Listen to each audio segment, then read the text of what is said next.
Care YouTube channel পক্ষ থেকে তোমাদের স্বাগতম।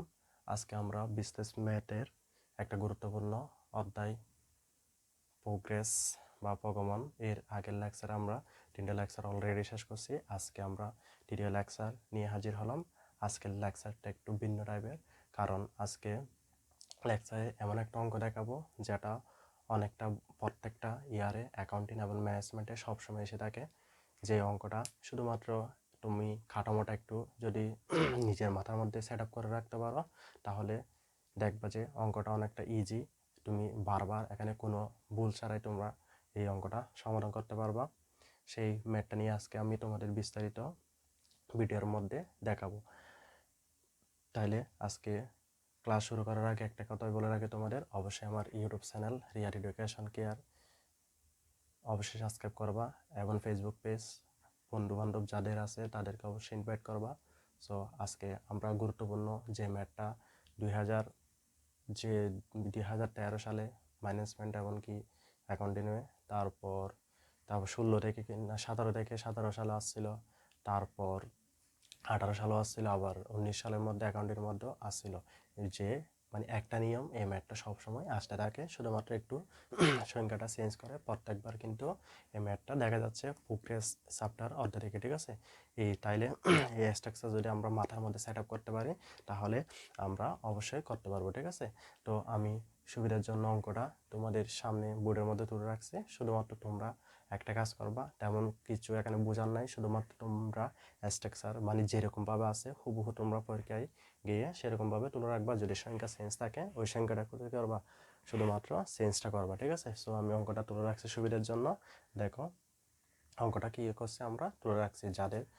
যারা অঙ্ক করতেছ, ম্যাথ করতেছ, তারা স্ক্রিনশট নিয়ে কী করতে পারো, খাতার মধ্যে তুলে রাখতে পারো, ঠিক আছে। সো অঙ্কটা কী নিয়ম আসে একটু দেখো। অঙ্কটা মানে 2013 সালে কিন্তু অল ডিপার্টমেন্টের মধ্যে আসছিল, অ্যাকাউন্টিংয়ের মধ্যে অল ডিপার্টমেন্টের মধ্যে আসছিল, ম্যানেজমেন্ট অ্যাকাউন্টিংয়ের মধ্যে। সো অঙ্কগুলো কিন্তু খুবই গুরুত্বপূর্ণ। বারো বলি তোমরা এই স্ট্রাকচার একটু মুখস্থ হলে হবে, সংখ্যাটা আগলে শুধু সেটা চেঞ্জ করে দিলে হবে, ঠিক আছে।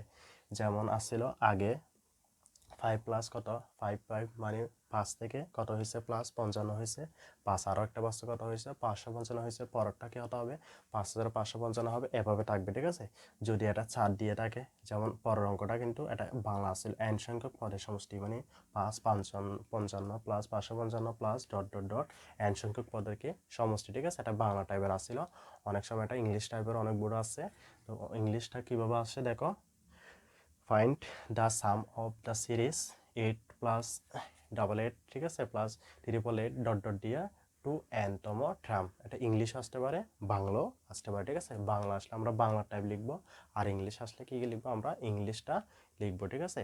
এখানে 8 দিয়ে দিয়েছি, ঠিক আছে। এটা 5 দিয়েছে, এটা কি দিতে পারে 4 দিতে পারে, 4 হলে 4 হবে, ঠিক আছে। এটা আবার 7 দিতে পারে, 7 প্লাস 7 হবে, এরকমভাবে জেনে থাকবে, মানে যে কোনো সংখ্যা দিতে পারে, কিন্তু পরেরগুলো একটা একটা কী করবে, সংখ্যাটা বাড়বে, ঠিক আছে। আশা করি তোমরা এই জিনিসটা বুঝছো।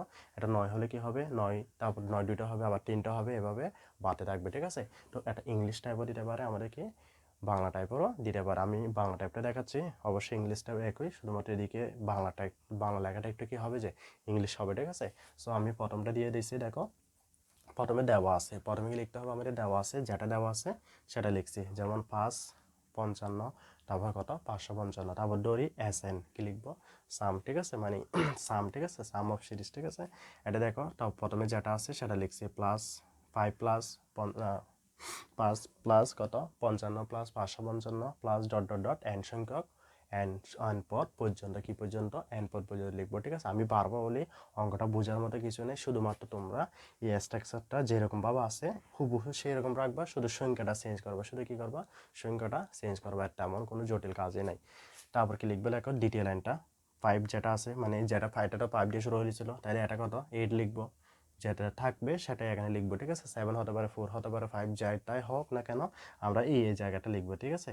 বাকি যা আছে সব সেম থাকবে, সব কি থাকবে একই রেখে দেবো। তাহলে 5টা লিখছি, এখানে লিখবো, তারপর 1 প্লাস আবার 1 1 দেবো, 1 1 1 দুইটা দিছি, প্লাস দিয়ে আবার 1 কোনটা দেবো, 3টা দেবো, ঠিক আছে। ডট ডট দিয়ে n পর্যন্ত লিখবো, কি লিখবো n পর্যন্ত। সব ক্ষেত্রে শুধুমাত্র এদিকে একটা চেঞ্জ হবে, শুধুমাত্র কোনটা এই 5টা চেঞ্জ হবে, শুধুমাত্র কোনটা 5 যেটা আছে সেটা যেটা বলবে না কেন আমরা সেটা বসাবো, ঠিক আছে।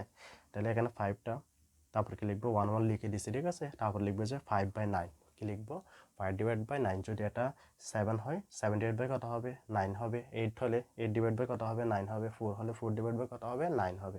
তারপর কি লিখবো এগুলো 9 না লিখবো, প্রথমে 9 একটা দেবো, তারপর 2টা দেবো, তারপর 3টা দেবো, ডট ডট দিয়ে n পদ পর্যন্ত, কি লিখবো n পদ পর্যন্ত, ঠিক আছে। পরেরটা কি লিখবো 5/9 অবশ্যই লিখবো, 5 যেটা হয় বারবার বলি, শুধুমাত্র 5-এর জায়গায় সংখ্যাটা চেঞ্জ হবে, তারপর 9 যা আছে ঠিক থাকবে, ঠিক আছে। তাহলে তারপর কি করবো 10টাকে আমরা কি করব 10টাকে -1 করব, তারপর 100টাকে করব, তারপর 1000 থেকে -1 করব, তারপর প্লাস দিয়ে ডট ডট দিয়ে n পর্যন্ত পর লিখব। প্রথমে 10 থেকে 1 বিয়োগ, তারপর 100 থেকে, তারপর কি 1000 থেকে বাড়বো বলি, এই স্ট্রাকচারটা মুখস্থ রাখো প্রয়োজনে, ঠিক আছে। এই স্ট্রাকচার কি মুখস্থ রাখো, মাথার মধ্যে সেট আপ করে রাখো, ঠিক আছে। তেমন কোনো ম্যাথ করতে হবে না, তোমার শুধু সংখ্যাটা চেঞ্জ করলে হবে আর নিয়মটা মনে রাখলে হবে। তারপর কি দিচ্ছি দেখো 5/9, আবার 10 দিছি, প্লাস 100 দিছি, তারপর কি 1000 দিছি, ঠিক আছে। ডট n পর্যন্ত, কত পর্যন্ত n পদ পর্যন্ত। তারপর মাইনাস দিয়া +1 +1 +1 দিবা, মাইনাস দিয়ে কি +1 +1 ডট ডট n পদ পর্যন্ত, ঠিক আছে। পরেরটা দেখো 5/9 আবার লিখবা, 10-এর উপর পাওয়ার 1 দিবা, প্লাস 10-এর উপর পাওয়ার 2 দিবা, তারপর 10-এর উপর পাওয়ার 3 দেবা, ডট ডট দিয়ে n পদ পর্যন্ত লিখবা, তারপর মাইনাস n দিবা, মাইনাস কি লিখবা n দিবা, ঠিক আছে।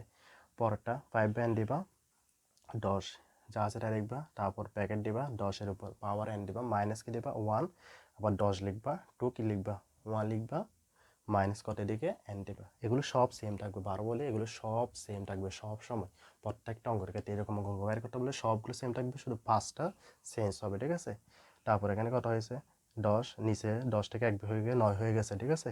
তারপর কি হয়েছে দেখো এদিকে জিনিসটা, শুধু এদিকে জিনিসটা একটু কেয়ার রাখলে হবে, শুধুমাত্র নিচের জিনিসটা একটু কেয়ার রাখো। দেখো এটা কীরকম হয়েছে, 5 দুগুণে কত হয়েছে 5 10-এ 50, 5 10-এ কত 50, 5-এর সাথে এটা গুণ, এখানে এটা কিন্তু উপরের সংখ্যা, nটা কিন্তু উপরে, তাহলে n এর সাথে 5 গুণ হলে কত হয় 5n, কত হয় nটা কোনো আলাদা কিছু থাকা মানে এটা উপরের সংখ্যা, তাহলে 5n হয়েছে, ঠিক আছে। তারপর 9-এর সাথে 9 গুণ করলে কত 9 নং কত হয়েছে 81, 9 নং কত 81, আর 9 এখানে যেহেতু মনে নিচে একটা 1 গ্যাস 1 আছে, তাহলে 9 একে কি হয়েছে 9 হয়েছে, ঠিক আছে।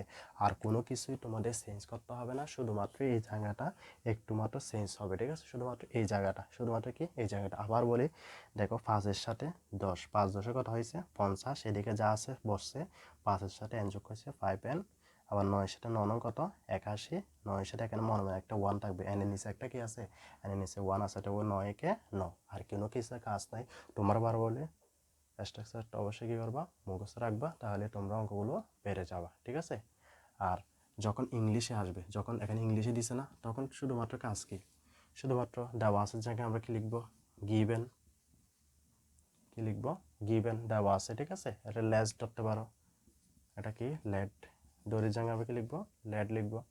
আর এদিকে পদ পর্যন্ত এগুলো কি লিখবো, পদ পর্যন্ত এটা লিখবো যে টু অ্যান্টি ট্রাম, এটা লিখবো যে শুধুমাত্র এই জায়গায়, আচ্ছা এদিকে না এদিকে লিখি, এই জায়গাকে লিখবো টু অ্যান্ট্রো ট্রাম, ট্রাম শুধুমাত্র এই পদের এই বাংলা জায়গায় লিখবো টু অ্যান্টো এনটিএস, তারপর কি লিখবো ট্রাম, TERM ট্রাম, ঠিক আছে। শুধুমাত্র এই জিনিসটা ইংলিশ থাকলে শুধুমাত্র এই জিনিসটা লিখতে হবে, আর কোনো কিছু কাজ নাই। এখানে যদি 8 বলে এটা 8 হবে, এটা 8 হবে, এটা 8 হবে, এটা 8 হবে, এটা 5টা কি 8 হবে, 5টা 8, 5টা 8, তাহলে এটার সাথে গুণ করলে কিন্তু 8 10 কি হবে 80 হবে। এটা শুধুমাত্র চেঞ্জ হবে যে কোনটা 80, আর এটা 8n হবে, এটা কি হবে 8n। বাকিগুলো যা আছে সব সময় একই থাকবে, বাকিগুলো যা আছে সব একই থাকবে। যদি 4 থাকে, যদি কি থাকে 4 প্লাস এরকম অঙ্ক আছে, এরকম অঙ্ক আসতে পারে। তারপরে তাহলে কি এটা 4 হচ্ছে, 5টা কি হবে 4 4, এটাও 4, এটাও 4, এটাও 4, এটাও 4, এটাও 4, তাহলে এটা কি হবে 7 10 কত হবে 40, তারপর 4-এর সাথে n করলে 4n হবে, এটা কি হবে 4n, এটা কি হবে 40, এটা 4n যদি 7 দিয়ে আসে, ঠিক আছে। এভাবে আমরা অঙ্কগুলো সমাধান করব, আশা করি এবারও আসতে পারে, যদি ভালো হয় আসতে পারে, ঠিক আছে। অবশ্যই তোমরা এই এই স্ট্রাকচারটা অবশ্যই ভালো করে মুখস্থ করবা এবং মাথার মধ্যে সেট আপ করবা, তাহলে অবশ্যই তোমরা যে কোনো সংখ্যা আসবে না কেন শুধু সংখ্যাটা বসাই দিবা, তোমাদের সমাধান হয়ে যাবে। আশা করি অঙ্কটা বুঝছো। যদি না বুঝে থাকো অবশ্যই জানাবা কমেন্ট বক্সের মধ্যে, আমি আশা করব আর আরও ভালো করে একটু বোঝানোর জন্য, এবং পরবর্তী ক্লাসের জন্য তোমরা অবশ্যই ওয়েট করবা। আমি শীঘ্রই ভিডিও তোমাদের সামনে নিয়ে আসব। এই বলে আজকের ক্লাস এখানে সমাপ্ত করার আগে একটাই কথা বলে রাখি, অবশ্যই ভিডিওগুলো সবার আগে পেতে অবশ্যই Riyad education care YouTube channel subscribe করবা এবং ফেসবুক পেজ অনুসরণ করবা। ভালো থাকবা, সুস্থ থাকবা, আল্লাহ হাফেজ।